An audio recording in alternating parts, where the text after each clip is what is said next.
कहा करूं। मको नाम तो पूरा कृष्ण चंद्र है, लेकिन हमारा बचपन को सखा है ना, तो बासे मैं कन्हैया कन्हैया कहा करूं। बस कृपा करके ये बता दें कि घर कौन सा है उनका। बोले महाराज जितनी ये तुम बड़ी बड़ी अटारियां देख रहे, महल देख रहे ना, सब महाराज उन्हीं के हैं। बोले ओ इतना बड़ा है गयो। तो बोले जाकर के हमारा संदेश भेज दो कि सखा आया है, बचपन का मित्र सखा है। बस इतना बोल देना।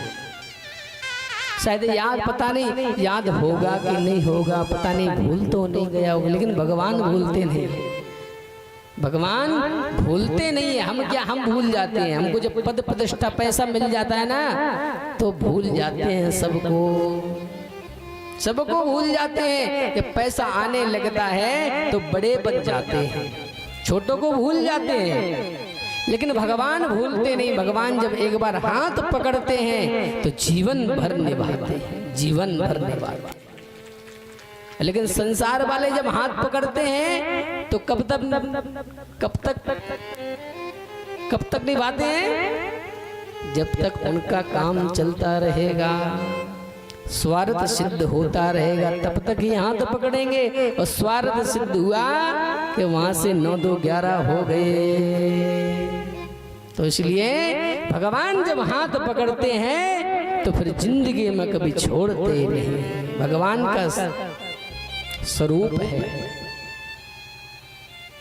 तो जैसे सुदामा जी महाराज द्वार पर खड़े हैं, द्वारपाल भगवान के पास पहुंचे और भगवान से हाथ जोड़ करके कहने लगे, महाराज इस दास को भी हजारों वर्ष हो गए आपकी सेवा करते करते, लेकिन महाराज जो आज विभूति आई हुई है महाराज, बड़ी अटपटी विभूति है, बड़ी अटपटी है, वर्णन नहीं कर पा रहे।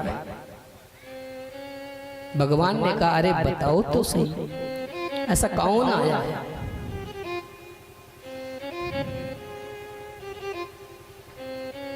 तो कहते हैं, वर्णन करने लगे। शीस पगा न झगा तन पे, प्रभु आई को आही बसे क्रही ग्रामा। धोती पटी सिलटी दुपटी, अरु पायो पायन की नहीं श्यामा। द्वार खड़ो दुज दुर्बल एक, रहो चकिसो वसुधाभिरामा। पूछत दीन दयाल को धाम, बतावत आपन नाम सुदामा। जो सुदामा नाम भगवान ने सुना, भगवान दौड़ करके साथ त्योड़ी पार दौड़ करके भगवान ने सुदामा जी महाराज को गले से लगा लिया। सब सभासद जितने खड़े थे सबकी आंखें टेढ़ी हो गई। सब सोचने लगे कि महाराज आज तक ऐसा कभी हुआ नहीं। बड़ी से बड़ी विभूति दरबार में आई और रोज आती हैं, लेकिन जो कन्हैया भगवान है वो हम सबको आदेश देते हैं कि आदर सहित उनको लेकर के आओ, लेकिन आज खुद भाग रहे हैं। इसके मतलब कि आज दरबार में कुछ बहुत बड़ी विभूति आने वाली है। सब स्वागत में खड़े हुए हैं। भगवान को होश नहीं रहा, भगवान का दुपट्टा नीचे गिर गया। भगवान को ये होश नहीं रहा कि मैं खड़ा हूं, पहने हूं चप्पल, पहने हूं या नहीं पहने। बिना पादकों के भगवान भागते गए अपने मित्र से मिलने के लिए। ये तड़प जैसे सुदामा जी महाराज को गले से लगाया, अंदर ले गए। सब जो सभासद खड़े थे, सब रानियां खड़ी थी, वो तो सब भौचक्के से रह गए।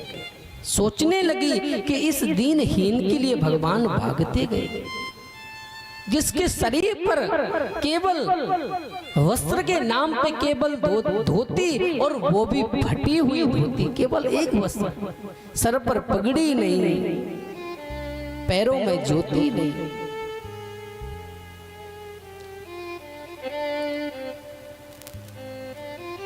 ऐसे दीनहीन के लिए भगवान भागते हुए गए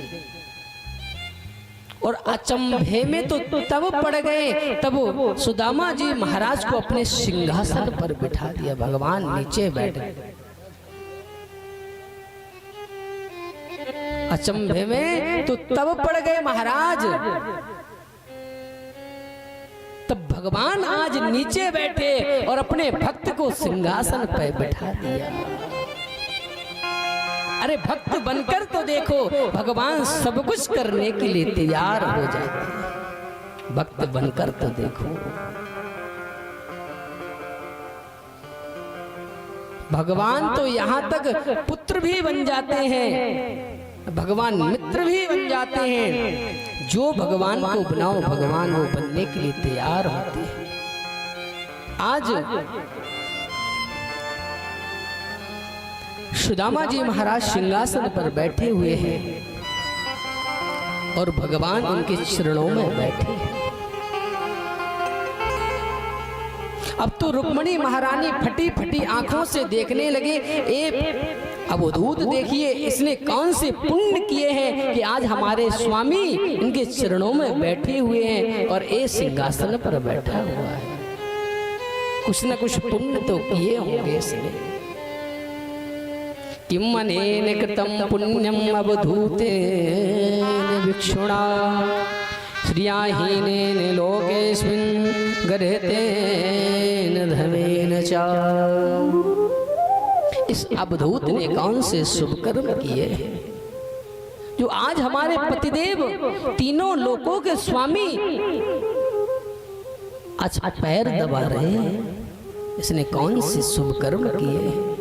जब ये भाव रुक्मिणी जी महारानी के मन में आए, भगवान ने तुरंत आदेश दिया, जाओ जल लेकर के आओ, मुझे महाराज के शरण धुलना है। अब तो रुक्मिणी महारानी हटपटा गई, सोचने लगी कि ये क्या होने वाला है कि महाराज आज तक इतने दास दासियां सब दरबार में खड़े रहते हैं, केवल प्रतीक्षा करते हैं कि भगवान हमसे एक शब्द कहें, कोई सेवा के लिए कहें, लेकिन आज भगवान ने किसी से कहा नहीं, अपने पटरानी को आज्ञा दे रहे हैं।